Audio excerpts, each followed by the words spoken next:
If you're in the mood for a flavorful and satisfying meal, this easy pepper steak recipe is perfect for you. In just a few simple steps, you can make a delicious stir-fry beef with bell peppers that will leave your taste buds tingling. Let's get started. Begin by slicing your beef into thin strips and seasoning with salt and pepper.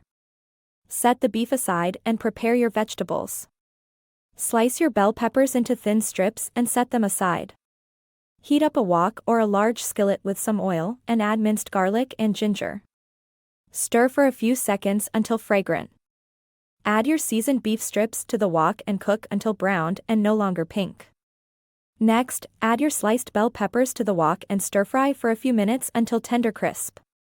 To finish off your easy pepper steak recipe, add your sauce mixture to the wok, stirring until the sauce thickens and coats the beef and bell peppers. And there you have it, an easy pepper steak recipe that's perfect for a quick and delicious meal. Serve your stir-fry beef with bell peppers over a bed of rice, and enjoy the flavors of this classic dish.